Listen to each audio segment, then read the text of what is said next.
Saudações, meus caros! No vídeo de hoje, nós vamos tratar sobre um tema extremamente polêmico, algo que vem tomando a atenção dos noticiários, das pessoas nos últimos dias, nesse começo de 2022, que é o conflito entre a Rússia e a Ucrânia. Meu objetivo aqui não é falar o que está acontecendo lá nesse momento, quais são os possíveis caminhos para a guerra, porque, enfim, eu não sou um especialista nessa área. Meu objetivo aqui é falar um pouco sobre a história que envolve a relação entre esses dois países, para que a gente possa entender, pelo menos, quais foram os rumos, quais foram os caminhos que levaram até essa guerra. A primeira coisa que nós precisamos entender é que esses dias atuais de conflitos Rússia-Ucrânia passam por um longo histórico de relações de altos e baixos, de proximidades, de opressões, enfim. Então vamos começar com o que seria a origem em comum entre esses povos. Sim, Rússia e Ucrânia têm um passado em comum. Bom, primeiramente, eles têm uma mesma origem étnica, essa origem eslava. Esse povo que habitou a região da Europa Oriental e de uma parte da Ásia, ali onde está a Rússia, a Ucrânia e alguns outros países ali naquela região do leste europeu. Esses dois países possuem uma base cultural, uma base linguística em comum. Esse povo eslavo, ele vai sofrer influências tanto dos reinos europeus durante a Idade Média, do Império Bizantino, ali naquele fluxo centralizado na Grécia, além dos seus povos que iam por ali. Então, tanto o reino que vai dar origem à Ucrânia, quanto o reino que vai dar origem à Rússia, eles têm várias relações culturais em comum. Hoje, por exemplo, o russo e o ucraniano são idiomas diferentes, mas que têm uma base em comum. Então, a partir do século IX, nós temos o chamado reino da Rússia de Kiev. Vai ter uma grande influência de um império medieval dos francos ali na Europa. Ao mesmo tempo, vai sofrer influência do Império Bizantino e, ao mesmo tempo, vai sofrer influência de alguns povos vindos do norte da Europa, esses chamados varegues. A partir do século XVIII, nós temos já o Império Russo consolidado, que vai dominar parte desse território ucraniano. Aqui nesses mapas, nós podemos ter uma localização um pouco mais adequada sobre esses pontos de origem em comum que começam então lá na Idade Média. No mapa da esquerda, nós podemos ver aqui os vários reinos medievais que foram formados ao longo do século IX, desses povos eslavos sofrendo influências, de um lado, aqui dessa Europa medieval ocidental, por outro lado, do Império Bizantino, aqui embaixo, por outro lado, de povos que saíram dessa região aqui do norte da Europa e se deslocaram para cá. Então, esses vários reinos diferentes, eles estão onde hoje são, por exemplo, a parte ocidental da Europa, a Polônia e a Ucrânia. Então, esses vários reinos medievais, eles vão se deslocando, se desenvolvendo ao longo do tempo, sofrendo influências de várias regiões e formando, ao longo dos séculos, essa cultura e essa identidade entre esses povos eslavos que ali estavam. Então, Rússia e Ucrânia, eles passam por essa origem em comum, já em um contexto medieval. Avançando agora para o século XX. Como eu disse anteriormente, desde o século XVIII, nós temos o Império Russo se consolidando, se expandindo nessa ponte entre a, o continente asiático, aqui, e o continente europeu. Então, a Ucrânia, por muito tempo, passou por essa opressão, por esse controle do Império Russo. Às vezes um pouco mais autoritário, mais violento, e algumas vezes de uma forma um pouco mais pacífica. Enfim, com o começo do século XX, 1917, nós temos a Revolução Russa. Eu já fiz aqui no canal um vídeo sobre esse momento histórico, eu não vou entrar muito nesse aspecto da Revolução Russa, mas o ponto é: 1917 começa a Revolução, o Império Russo cai e nós temos uma guerra civil. Essa guerra civil, esse conflito, ele acaba se expandindo para outros países na volta da Rússia, que também sofriam a influência do Império. Esse Império que tinha acabado de cair. Então, como resultado da Revolução Russa e dessa posterior guerra civil, nós temos então em 1922 a formação da União das Repúblicas Socialistas Soviéticas. A Ucrânia, nesse meio tempo, ela se tornou independente do Império Russo, mas ela acabou sofrendo influência da revolução que tinha se expandido, e ela acaba entrando então para o governo socialista soviético também. E nessa situação, como membro da União Soviética, nós vamos ter dois lados dessa história da Ucrânia soviética. Por um lado, nós teremos uma grande opressão do governo stalinista, principalmente, em relação aos camponeses, a esse modo de vida agrário da Ucrânia, que por muitos anos foi considerado um celeiro para a União Soviética. Celeiro em que sentido? Olha, principalmente por causa das terras férteis da Ucrânia, a gente tinha uma grande produção de trigo.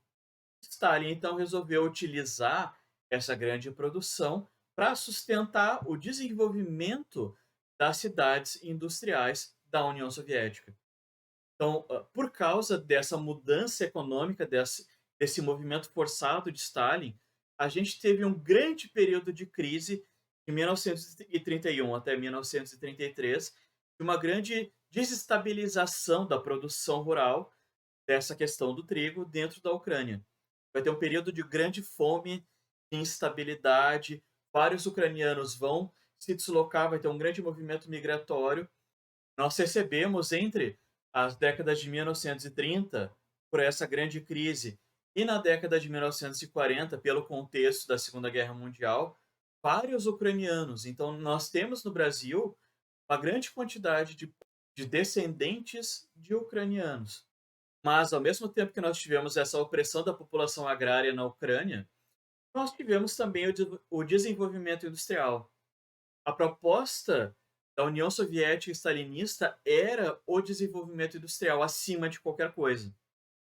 Então, apesar de todos esses problemas, a Ucrânia se tornou, sim, um grande ponto estratégico para o desenvolvimento industrial soviético. Seguindo com o século XX, depois da Segunda Guerra Mundial, nós temos a consolidação da Guerra Fria. Eu pretendo fazer aqui no canal um vídeo especificamente sobre esse momento histórico, mas o que nós precisamos saber? Qual é a base desse momento? Olha, nós temos um mundo bipolarizado, de um lado, Estados Unidos e seus grandes aliados de um mundo capitalista, e do outro lado nós temos a União Soviética, que seria a representante, a liderança dos países socialistas no mundo, principalmente nesse momento pós-Segunda Guerra do leste europeu. Então, esse é um momento de instabilidade, de insegurança econômica, política e de grandes movimentações militares, de grandes ameaças militares nesse mundo pós-Segunda Guerra.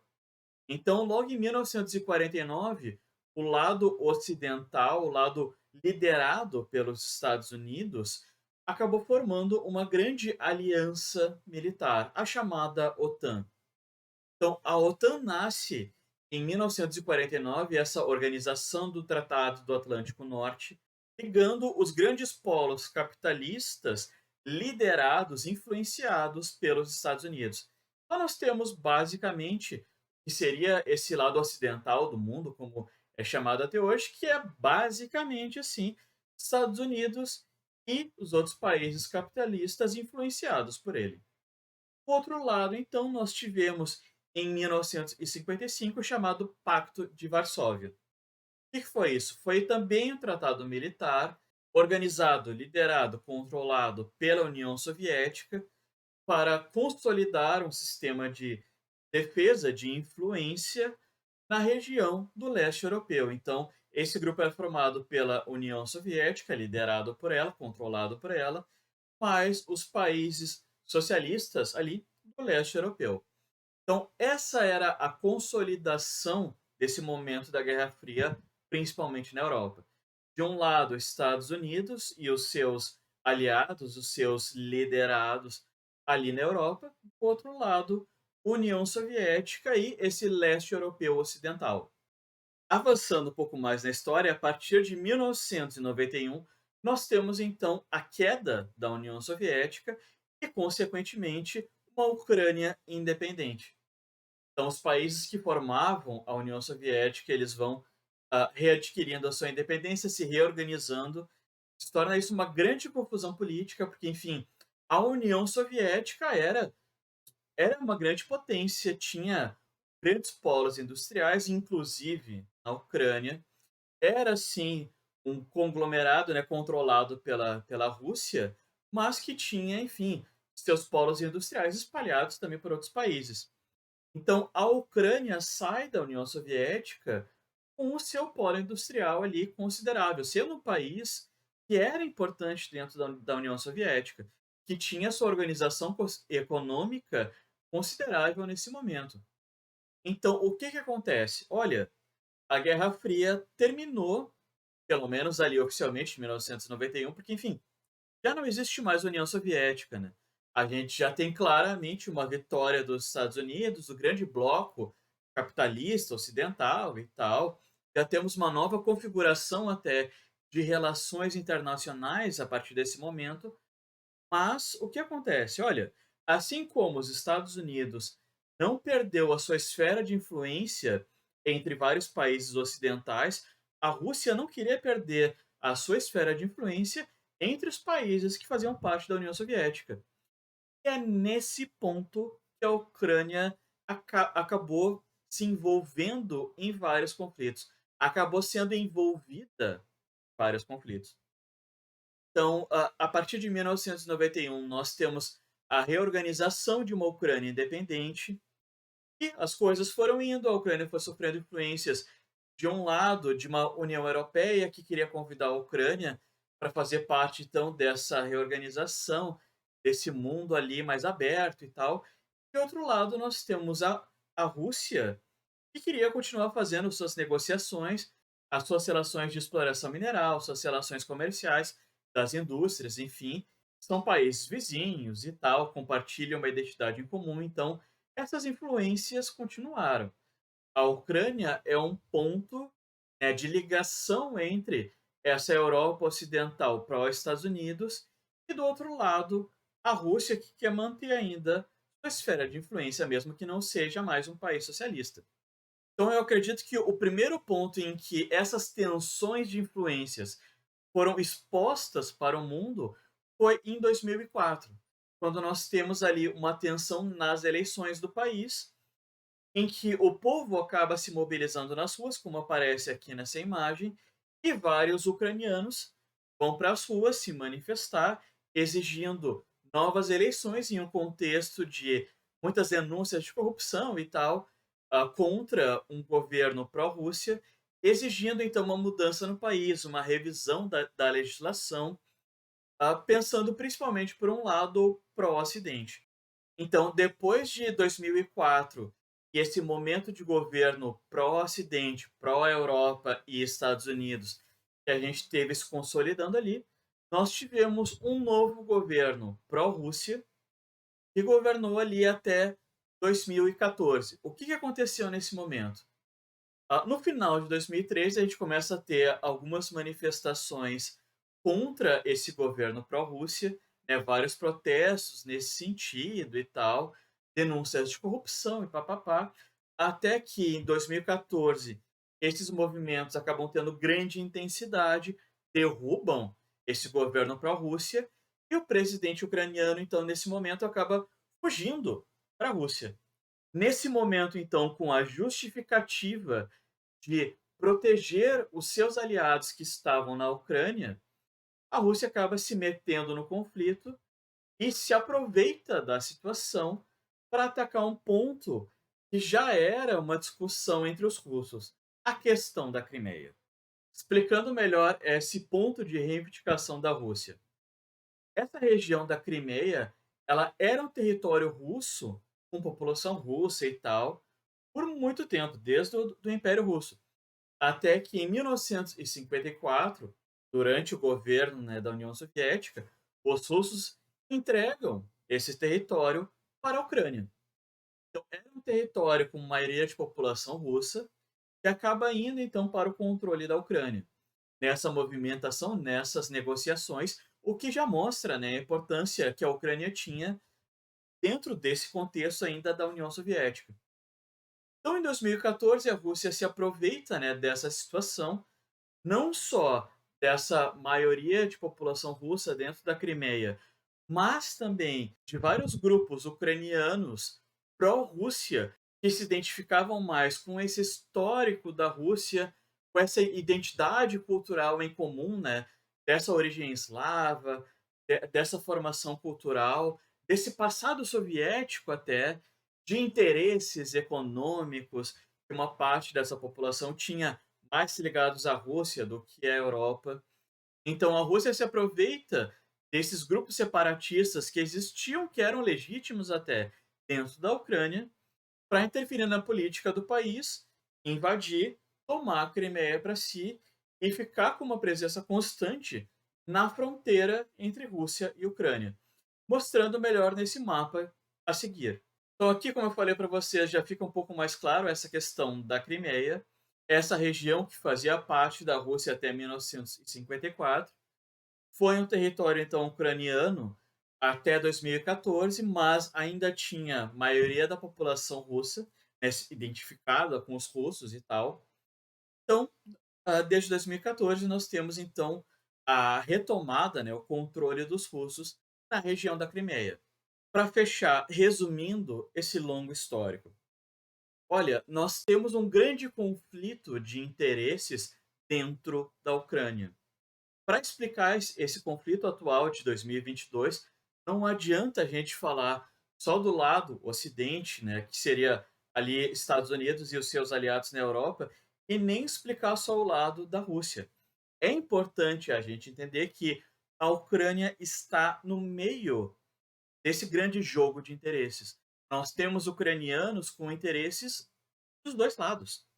E essa é a dificuldade de chegar a uma solução pacífica para essa questão.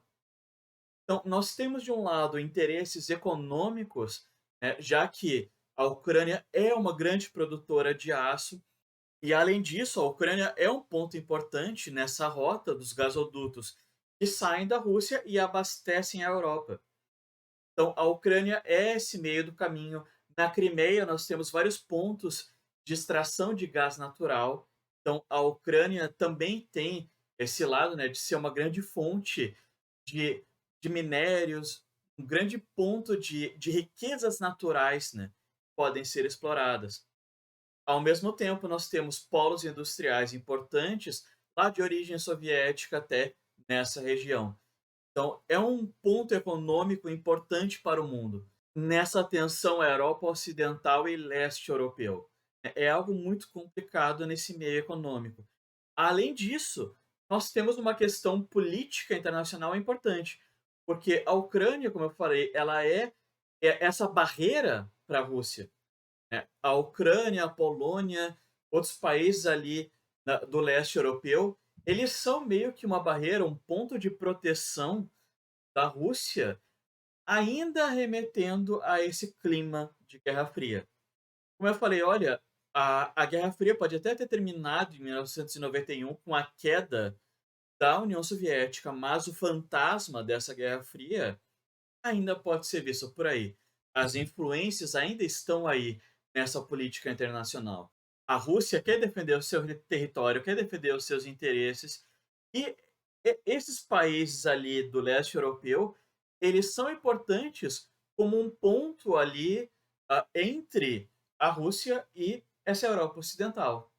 Então, ao mesmo tempo que a gente tem uma OTAN, essa organização militar da Guerra Fria, que ainda tem influência no mundo até hoje, querendo se aproximar da Rússia, querendo estabelecer relações ali, pontos militares ali nas portas da Rússia, nós temos uma Rússia ainda influenciada também por esse contexto de Guerra Fria, que quer se proteger, que desconfia, e nesse ponto é o que cabe mais ao pessoal das relações internacionais poder julgar melhor até que ponto essas desconfianças da Rússia teriam fundamentos ou não.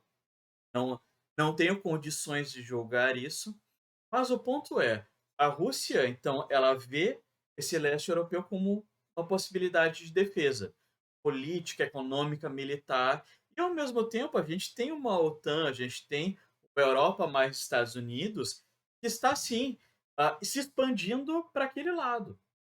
Então faz sentido a Rússia ver com desconfiança, né, essa expansão não só econômica, mas militar, né, na sua direção. Então, a Ucrânia está no meio desses dois lados. E ainda tem uma questão nacional, porque ao mesmo tempo que a gente tem o crescimento de um nacionalismo ucraniano, um crescimento até preocupante, que a gente tem a expansão de vários grupos de extremo nacionalismo que estão indo até para um lado neonazista dentro da Ucrânia, a gente tem sim uma parte da população ucraniana que, depois de todo esse contexto de identidade eslava, de identidade com o passado soviético até, eles se identificam mais com a Rússia do que com esses países da Europa Ocidental. Então a gente tem um lado separatista, um lado de questionamento de identidade nacional que é legítimo dentro da Ucrânia. Então esses pontos, esse conflito de interesses, nos quais os ucranianos se dividem entre Ocidente e Rússia, é o que dificultam bastante a resolução desse conflito. Bom, pessoal, com esse vídeo eu espero ter conseguido explicar para vocês alguns desses vários pontos desse grande novelo de lã, assim, de várias relações que acabam se entrelaçando. Enfim, não existe um vilão só aqui, né? Se a gente for pensar desse lado de heróis e mocinhos, é difícil a gente encontrar um herói nesse meio. A gente acaba encontrando vários vilões, né, no meio dessa guerra. E a gente sabe que, olha, a grande vítima é a população ucraniana que acaba se encontrando no meio desse conflito de interesses de dois lados. Bom, pessoal, ficamos por aqui. Bons estudos. Abraço.